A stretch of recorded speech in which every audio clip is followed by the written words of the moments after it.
On commence le premier sujet. Ce qui est, comme je disais, en fait, moi, il y a un truc quand même que j'ai super bien kiffé. Tu l'as rappelé tout à l'heure, Odusop, parce que Oda, il n'oublie jamais ce qui est important. C'est-à-dire que lui, les débats de puissance, il les oublie pas. Et à chaque fois, il vient, il distribue des gifles comme ça, il rectifie des éléments, il fait comprendre aux gens que, hey, les gars, on ne juge pas un personnage sur une case, on ne juge pas des actions parce qu'un tel a bloqué ou je sais pas quoi. Et là, je pense qu'il a mis quand même sur la table quelque chose d'extrêmement clair, puisqu'on a eu plein d'hypothèses, des hypothèses qui se prenaient comme des vérités, hein, faut le dire. Les Revo, ils ont tabassé Fujitora, il est revenu avec des bandages, hein, le mec il s'est fait serrer, il s'est fait goum. Là, Oda il te dit non, frérot, calme-toi. En fait, ce qui s'est passé, la réalité, c'est que non seulement les amiraux ils étaient totalement bloqués, ils pouvaient rien faire. En plus de ça, ils se sont affrontés. Donc là, un des amiraux a aidé les Revo à pouvoir accomplir leur plan. Et ça, moi, je trouve ça quand même intéressant parce que ça nous dit une chose et ça revient à notre question de base, enfin, le sujet qu'on avait discuté la dernière fois sur la puissance des Revo. Parce que pour moi, d'ailleurs, c'est pour ça, on va faire un glissement après sur la future alliance des Dix. Il y a un rapport avec ça. Aujourd'hui, moi, je suis désolé, on l'a déjà dit, hein, mais les Revo, pour moi, ils sont trop faibles. Soit Dragon, c'est un giga monstre de puissance au point d'être l'équivalent de Im, tu vois. Soit, si c'est juste un niveau Yonko, façon Kaido, etc., extrêmement fort, j'ai du mal à voir Dragon passer par là. Donc, mais attention, Soul, parce que les Revo, ils ont vraiment jamais eu un vrai combat. Parce qu'ils se battent au milieu des gens qui veulent sauver, etc. Ils n'ont pas non plus été, genre, ils sont toujours bridés aussi, attention. On va en parler peut-être une prochaine fois. Alors, est-ce que vous m'entendez ? Ouais, très bien. Okay. On m'entend, okay. Je croyais que ça avait coupé. Donc ouais, ce que je disais, c'est que déjà, ouais, je voulais revenir sur cette question-là de la dangerosité de Im, parce qu'on a vu son pouvoir. Et bordel, c'est effrayant. C'est la puissance du truc. Déjà, essayez d'imaginer les dégâts. Enfin, il s'est passé. Je pense que l'échange a été, mais juste sur un instant, sur quelques secondes, et Sabo, il a pris des dégâts. C'est un truc de fou. Il a pris des dégâts, le mec, il pouvait rien faire. Et il n'y a que Im qui balançait des trucs énormes, mais on sait même pas ce que c'est. Il y en a, j'ai vu des théories qui commençaient à parler de diable, de trucs comme ça. Et c'est vrai que ça me ferait bien kiffer si Im, il a la voix de Truth, la vérité dans Fullmetal Alchemist. Ouais, cette voix enfant, adulte, mélangée en même temps, tu vois, j'adore cette voix, c'est un truc de fou. Si dans l'animé ils font ça, ça va être un truc de fou. Du coup, ouais, je voulais ouvrir ce sujet-là sur la dangerosité de Im. Qu'est-ce que vous en pensez en termes de puissance, en termes de personnage ? Est-ce qu'il a le côté effrayant qu'il faut pour être l'antagoniste final de l'œuvre ? Est-ce que...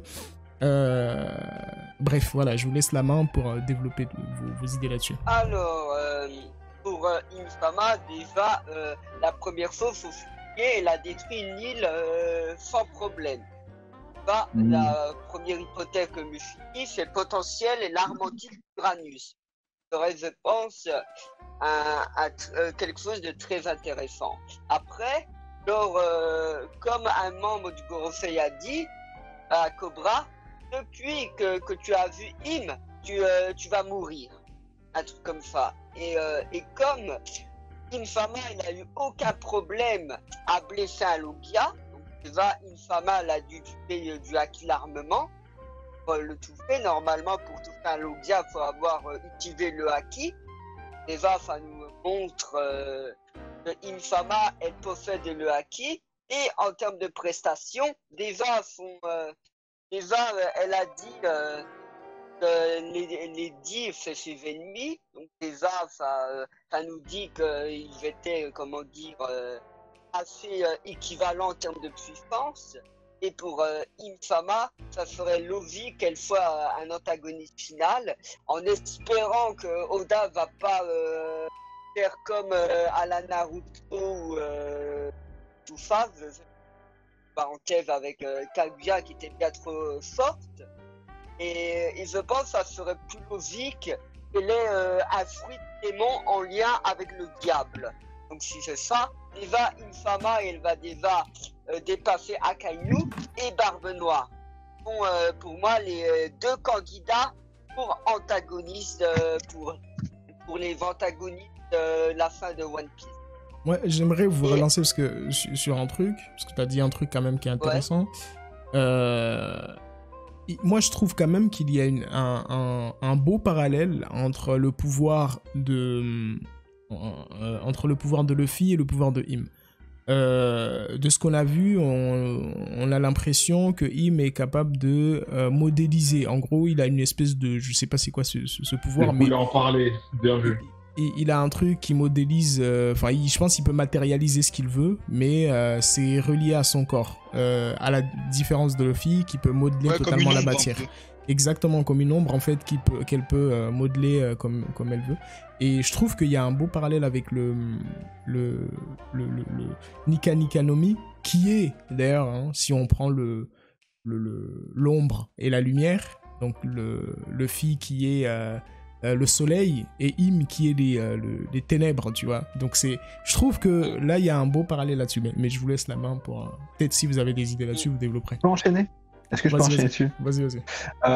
Moi, je participe à un forum et nous, on parle beaucoup en fait de la possibilité que Nika ce soit le papier, Im ce soit l'encre, et possibilité que Barbe Noire, en fait, ce soit via son pouvoir des ténèbres, en fait, ce soit la gomme en fait, et qu'il annule, il annule ce qui se passe.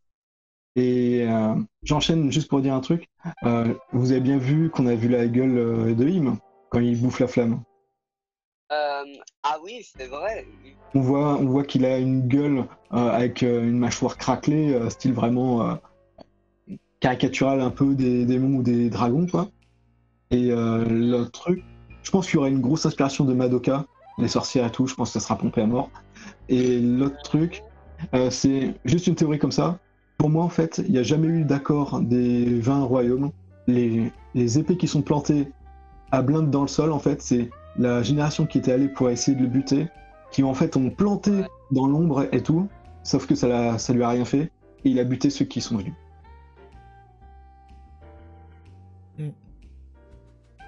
Et aussi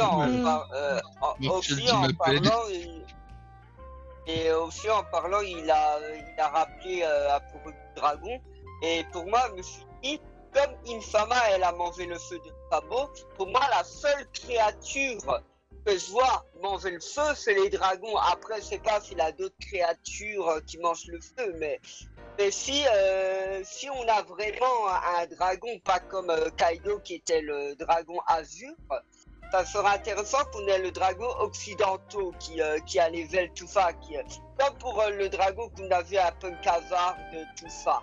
Un peu pareil, mais plus terrifiant, tout ça, qui nous montre vraiment la race des vrais dragons. Normalement, les dragons de base sont très violents, à part même Kaido, il était quelqu'un de très violent, mais avoir un vrai dragon qui montre vraiment la puissance de la bête. Voilà. Moi,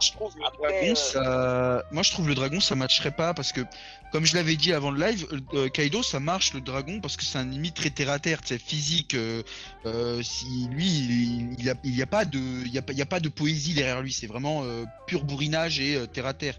Et un ennemi comme Im, j'ai vraiment l'impression que ça va être très métaphorique et spirituel. Et je trouve que s'il lui foutait encore un Zoan, déjà, bon, avec dragon, même si c'est azur et occidental, ça ferait un peu doublon. Et ça serait très redondant, tu vois. Que le côté ombre ou manipulation, style papier ou gomme, comme a dit Lando, je trouve ça serait bien mieux. Et même, je trouve Im, personnellement, hein, je vois pas comment il pourrait gagner sans Alliance, parce que en fait, elle est beaucoup trop craquée. Elle peut faire péter une île, elle a une sorte de pouvoir crack où elle peut faire tout ce qu'elle veut. Soit c'est le Gorosei qui s'est transformé, ou c'est elle qui... Pourtant, pour l'instant, c'est pas encore confirmé à 100%. Oui, non, mais c'est ce que je dis. Pour l'instant, c'est soit elle manipule son ombre ou une connerie comme ça, ou soit c'est le Gorosei. Mais si elle peut le manipuler ou en tout cas interagir, en plus d'avoir une hypothétique entre guillemets arme antique qui peut faire péter une île, en fait, elle est quasi omnipotente, la meuf.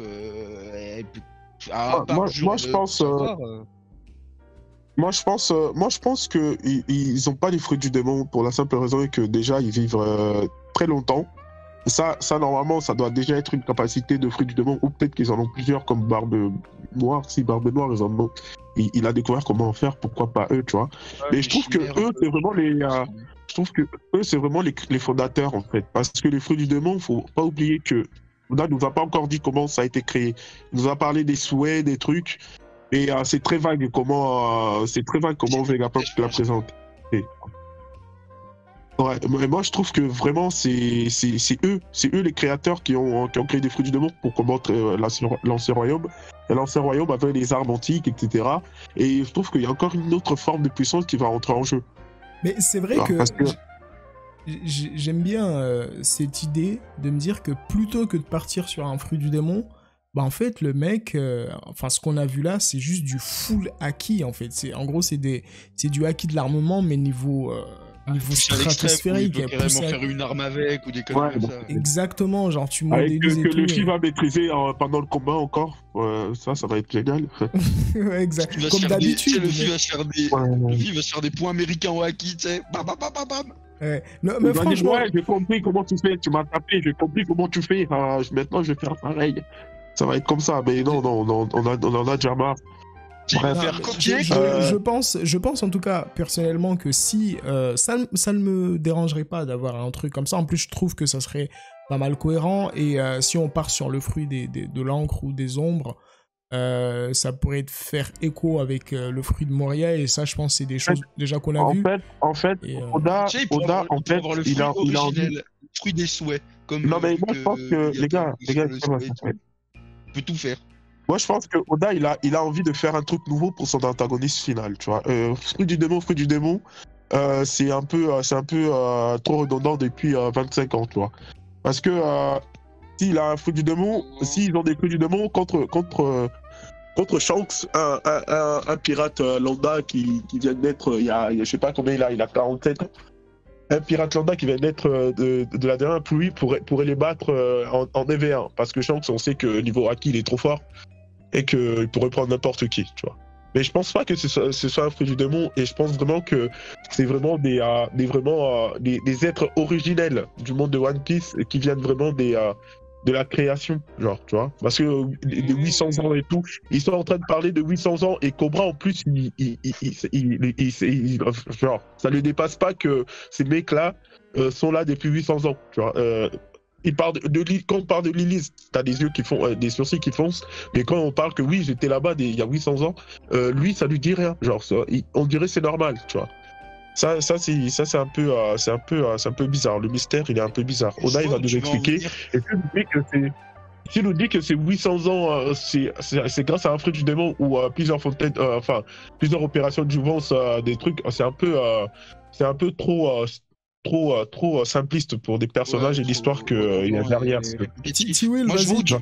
Attends, T-Will, du coup, développe ce que tu voulais dire tout à l'heure par rapport à ta théorie.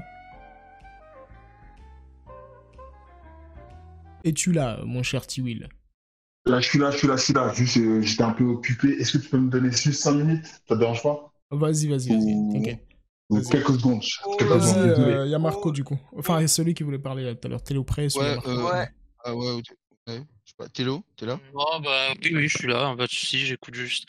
Non, mais en fait, en vrai, l'idée de...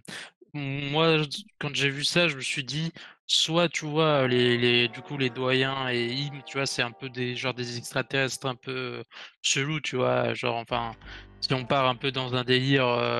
tu vois, ils ont envahi la Terre, ça fait 800 ans qu'ils sont en mode... on contrôle la Terre, avant on était vachement développé, bref, dans cette idée-là. Ou alors bah, c'est juste un fruit du démon et en fin de compte, genre les 5 doigts en vrai, tu vois, ça serait comme les 5 doigts d'une main, tu vois, tout simplement.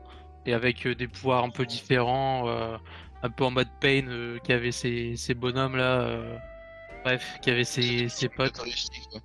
Ouais, c'est ça. En gros, ça serait les doyens, ça serait juste des ombres, bon, contrôlées par Im, hein, logique.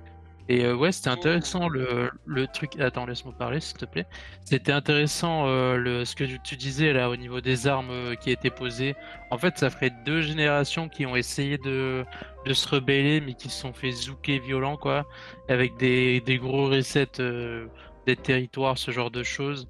C'est intéressant. Et d'autres où ils seraient juste soumis. Les escaliers qui montent, en fait, ils seraient juste soumis. Ouais, ça, je pense que c'est intéressant. On verra ce que ça dira dans le futur, mais bon, voilà. Moi, je verrais bien un truc en mode. Je sais pas si vous avez déjà joué à Assassin's Creed.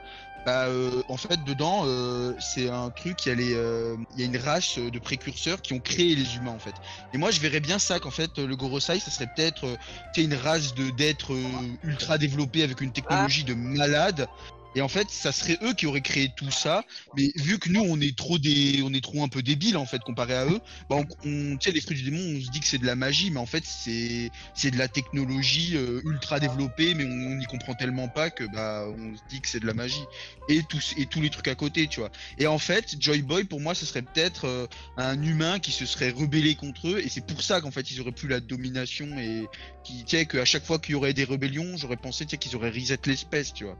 Et que Joy Boy, lui, aurait mis la pièce dans le grenage qui a foutu la merde. Jérôme, tu voulais dire un truc ou... Ouais, ou après, ça se peut qu'Infama, en réalité, c'est un démon de base, peut-être. Simplement, parce qu'on a plein de références sur des dieux, etc. dans One Piece, et des diables, on n'en a pas trop. Donc, ouais. Peut-être que... Après, j'avais entendu dire que Infama, il aurait le fruit contraire de Joy Boy s'il avait un fruit. En gros, le contraire de l'imagination, le fruit des cosmas. Non mais en vrai, je pense pas qu'ils ont des fruits ce genre-là, parce que les fruits, il faut laisser ça au Bénifrontin, genre, tu vois. Eux, ils ont vraiment quelque chose de plus. Et parce que je pense que c'est eux qui ont créé les fruits du démon, et du coup ils ont créé quelque chose de... Ils se sont inspirés de ce qu'eux ils sont, pour donner à des soldats par exemple. C'est comme des smiles, tu vois. On donne à des soldats un truc 2.0 des Skoda. Excusez-moi. Mais malheureusement, il y a un fruit du démon est tombé dans des mains de l'ennemi, et l'ennemi s'est servi contre eux. C'est pour ça ils essayent de le... Peut-être, je sais pas. Et après j'ai une petite théorie concernant ça. Et ma théorie, c'est peut-être le fameux secret de Marie-Voix, que de famille connaît, c'est peut-être l'arbre d'Adam avec tous les fruits là. Donc en gros, c'est le Gorosei et Im, c'est les créatures des fruits du démon. Et on aurait l'arbre d'Adam et Ève dans One Piece.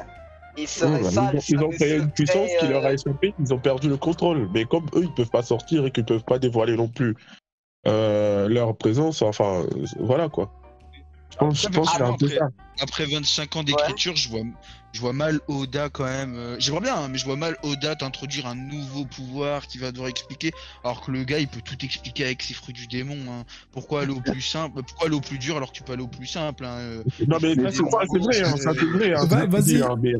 Excusez-moi. Vas-y, Timil. Attends. Excusez-moi. Vas-y, Timil. On te laisse le mot de la fin. Vas-y. Pourquoi j'arrive pas à comprendre. Enfin, je comprends avec les fruits du démon, tout ça, et quand on voit les pouvoirs d'Im-sama, on peut y penser. Mais moi, en fait, en gros, je suis resté bloqué sur une des phrases de Kaido, lorsqu'il s'est fait vaincre, enfin, lorsqu'il a affronté Luffy, où il dit que les fruits du démon, rien n'est au-dessus du haki. Et il a perdu. Rien est au-dessus du haki. Et le développement du haki, réellement, à chaque fois, on en découvre de nouvelles manières de l'utiliser. L'observation... Pardon? Mais c'est vrai. Tu verras bien. Mais c'est vrai que il y a quelqu'un qui a dit et il a perdu, mais il a raison. Et c'est vrai. Comment ça j'ai perdu? J'ai pas compris. Non, Kaido. Mais en plus le pire. Attends. Il a perdu quand même. Bah, voilà. Et le pire, c'est que le mec il s'est fait tabasser par un fruit du démon en plus. Lui il dit. Fulaki aussi. Bon vas-y. Les gars. Non, il s'est fait terminer par un volcan. Attendez les gars. Attendez s'il vous plaît. Le gars il dit rien ne dépasse le haki, mais sa meilleure attaque c'est un fruit du démon. Hein.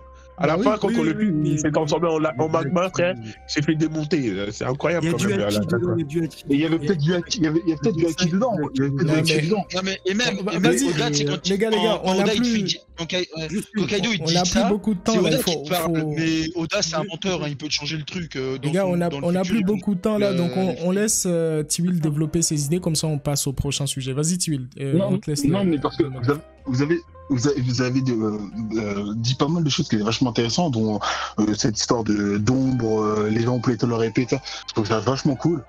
Mais réellement, je sais pas comment vous avez lu la case. Je n'arrivais pas à savoir si c'était mes doyens qui se sont transformés ou pas. Aussi par le haki du renforcement, elle était capable de, je sais pas comment dire, faire avec son haki une sorte, je dis une connerie, une combinaison ou un truc qui leur permettrait d'acquérir cette forme et de pouvoir attaquer. Lorsqu'elle a attaqué, la première attaque, c'était quoi? C'était une flèche? Les deux, c'est des flèches. C'était une flèche. Et après, on voit la forme où le feu se fait gober, tout ça autre. J'ai trouvé ça trop bizarre. Et une ombre capable de tout absorber, tout ça autre. Je me suis dit, bon, ça serait un peu trop redondant de ce que j'ai pu voir ou ce qui ressemblait, tout ça. Antagoniste final, j'arrive pas à voir cette personne comme l'antagoniste final. Je sais pas pourquoi moi, Barbe Noire, je sens qu'il est au courant de certaines choses et qu'il va foutre la merde. Et sinon, Lady ne serait pas les ennemis. Je pense que lui, là, il va poser problème. Et je vais pas, on n'a pas vraiment beaucoup de temps, mais je pense vraiment qu'il y a une nouvelle forme, une nouvelle force au-delà de simples fruits du démon, et que cette personne-là fait partie de des personnes ayant les connaissances par rapport aux fruits du démon et qui est au-dessus de cela. Ça veut dire qu'en gros, ça se trouve, les fruits du démon sont vraiment qu'un fruit lambda de toute autre d'une science bien plus grande ou d'une juste un truc à rajouter, les gars. Les gars, on peut pas rajouter un petit truc. Non, les gars, il faut qu'on avance. On essaiera de trouver. S'il vous plaît, j'aimerais juste un petit truc par rapport à ce qu'il a dit. Juste, s'il vous plaît, parce que. Attends, d'abord Roger... Godusop, alors après. Attends, passe la main d'abord à Godusop, après comme ça. Ok. Je veux juste rajouter une chose, c'est que à force d'écouter parler, moi j'avais pensé à un truc, tu vois, mais vous avez dit la moitié des choses que je pensais, ce qui est normal. Moi je pense que il y a deux possibilités. Soit elle a un fruit du démon. Et alors dans ce cas, si on estime que l'espèce de queue bizarre, c'est Im qui attaque, moi je lui colle bien le fruit du dragon des ténèbres, tu vois, ou le fruit du cauchemar, ou le fruit du cauchemar. Donc, si elle a le fruit du dragon des ténèbres, elle a un fruit propre. Le Gorosei, ils ont leur fruit propre. S'ils sont ombrés, c'est parce que Oda veut pas te montrer leur forme pour le moment, elle veut pas la révéler. Et donc, ouais, 100%. Ça colle avec la scène, tu vois, genre Imu, elle est toujours en ombré, et eux, voilà, leur dernière forme, Oda ne veut pas te la montrer, donc il a mis en ombré, et ça fait apparaître le Gorosei et Im comme vraiment les antagonistes finaux, enfin, en tout cas, il y a vraiment le côté darkness. Le côté darkness que je pense, après c'est une théorie, que je pense que Teach est au courant. Je suis au courant de cette histoire. Passé. Je vais aussi rajouter une chose, si c'est le fruit du cauchemar, c'est elle qui projette et qui transformerait le Gorosei, mais j'y crois pas trop, parce qu'on a Saturne qui se déplace sur Egghead, il a pris sa petite canne, hein, il a pris un bateau, et il est parti avec ses petites jambes pour aller se fight. Donc je pense qu'il a son propre fruit, et que c'est pas le Imu qui transforme les gens. Et j'aimerais rajouter aussi que il est probable, j'ai relu un peu le chapitre, je n'ai pas l'impression que Imu elle a 800 ans, j'ai juste l'impression que Imu est beaucoup plus informé de ce qui s'est passé que le commun des mortels. Tu vois, les mecs qui vivent en bas quoi. Donc, elle parle pas comme quelqu'un de sage. Bon les gars, moi je voulais juste ajouter un truc très important parce que... Allô? On t'écoute. On t'entend. Ouais, parce que Roger, lui, il a été reconnu roi des pirates à l'époque parce que personne connaissait l'existence de Im. Aujourd'hui, avec l'ego que Luffy ou Barbe Noire a, si ils connaissent, ils apprennent l'existence de Im, je pense pas qu'ils voudront être le roi des pirates avant d'avoir destitué ce que représente Im. Oh, tu vas trop loin. Je pense que c'est différent. Mais c'est justement en apprenant l'histoire que là, ils vont apprendre l'existence de ce gars. Mais une fois que tu as chopé le One Piece, bah, tu sais qu'il existe. Im. Donc à ce moment-là, la confrontation est inévitable, comme l'a dit Barbe Blanche. Celui qui Mais chopera le je One pense Piece. je pense pas que Roger, tout ça, ils savaient. Parce que eux, ils ont défendu Marie-Joise contre Xebec. Je pense pas que Roger, il était au courant de ça. Ah, God Valley. Après, faut. Il faudrait savoir ce qui s'est vraiment passé à God Valley. Passé, ouais, parce qu'on sait pas, on sait juste que les Ouais, c'est Dragon ça. se sont fait. Ouais, voilà, non, mais on sait pas ce qui s'est passé, mais moi, par rapport à ce que je connais de Barbe Noire et de Luffy, ils voudront pas avoir le trône de roi des pirates sans destituer ce qu'il y a de plus hautes instances dans One Piece, par exemple. Tu vois ce que je veux dire? On passe au choix. Pour moi, c'est deux styles différents, mais confrontation, il y aura. Donc, c'est sûr. On verra. On passe au prochain sujet.